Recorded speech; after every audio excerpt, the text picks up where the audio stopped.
22 years passed and I finally found my Grail watch. Here it is.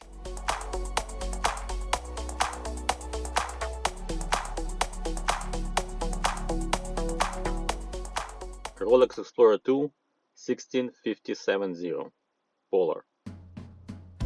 Funny how the watch collecting hobby turns out sometimes.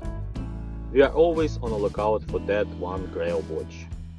A watch that will rule them all. The watch that will stay in your collection forever. By all, I mean myself, of course. But if you are the same as me, I have a great news for you. I found it. I found my Grail. Well, at least that's what I'm telling myself for the past week. My Grail is this Rolex Explorer II 16570. This watch needs no introduction. But for those who want to learn a little bit about the history, here it is. It all started with Rolex Explorer II 1655, introduced in 1971. The model got a cool nickname, Steve McQueen. And although this particular model most likely has nothing to do with the famous actor, at least there is no evidence that Steve McQueen owned this Rolex model, the nickname stayed. The model was created for cave explorers. It's kinda ironic, the first Rolex Explorer was made for mountaineers to go up, the Explorer II was meant to go down, for cave explorers. The first model of their Explorer II wasn't actually a GMT watch. The purpose of the additional orange hand was to show if it was a day or night. It was very important for cave explorers who could be down for a day or more, especially if the cave was near tides or under the water. A cave explorer could be in a dark cave for a day or two and lose track of days. Remember, people did not have any modern digital gadgets back then. So with this watch, an explorer could see the time and if it's day or night. In recent years, Explorer 2 came to light strongly and it's getting more and more exposure. It's been praised enough, especially in recent years. With social media help, more people begin to appreciate these Explorer 2 models. But I actually remember different times. I am old enough in this hobby that I remember these models could be bought new from authorized dealers. Imagine if I could and would buy this watch back then. It could shape my watch collecting path very differently. The Rolex Explorer II always was overshadowed by Rolex's more popular professional models, like Submariner or GMT. There was a much smaller group of watch enthusiasts and collectors who appreciate this model. Submariners, GMTs, Datejust, and Daytonas were getting all the praise and recognition. But hey, Daytona was not popular once. Can you imagine that? My admiration of the Explorer II with white dial started a long time ago. Now I must admit that I always liked older Rolexes and its vintage models better than the modern ones. So keep it in mind. So once upon a time I spotted a picture of a beautiful cream dial vintage Rolex and started digging into the model. We did not have YouTube or Instagram back then, like we have today, so articles and forums were my guides.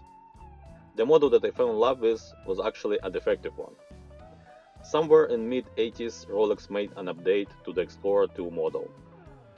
With its new movement, 3085, the 24-hour hand was to be set independently, so the watch has become a GMT model eventually. The watch also got a sapphire crystal and now was available with a white dial.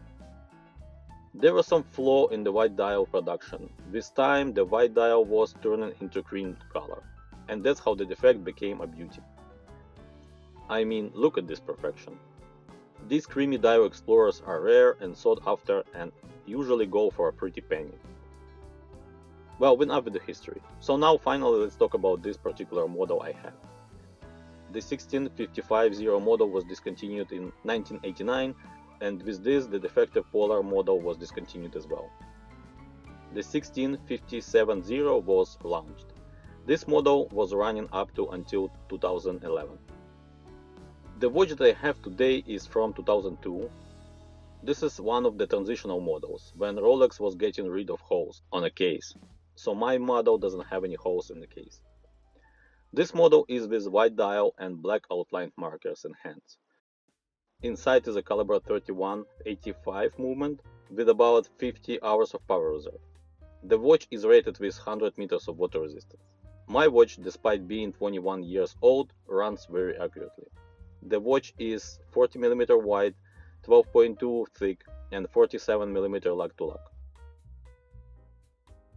This is a true GMT, as people call it, or flyer GMT, or traveler GMT, which means it's great for travelers, because you can move the hour hand independently, so you can set up a time quickly in different time zones. But I use this watch currently as a collar GMT actually. Our company has offices in different countries, so I'm tracking time in Europe. And that's where the 20-hour bezel comes in handy. A very useful feature to know when to send messages and most importantly when not to send messages to my colleagues. Almost like a cave explorer. With its stated diameter of 40mm, the watch actually measures closer to 39. In comparison, the watch looks and feels a bit smaller than my Tudor Black Bay 58. All these dimensions help the watch to be awesome on my wrist.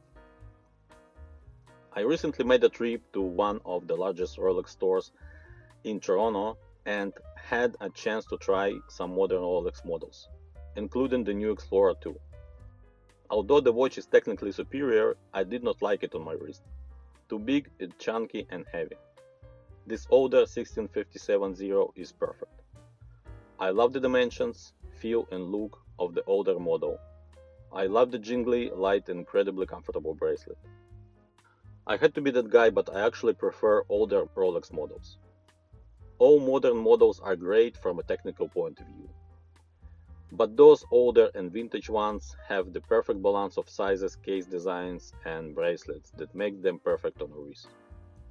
Yes, the new model can be stronger, tougher and more capable, but this one is more refined and comfortable to wear. For me. The thing that struck me after wearing this watch is that this Rolex Explorer is from time I was becoming interested in watches, which makes them a perfect birth watch, to celebrate the birth of my watch hobby. It's like I circled back in time to fulfill the dream of the young watch enthusiast of finding the Grail watch.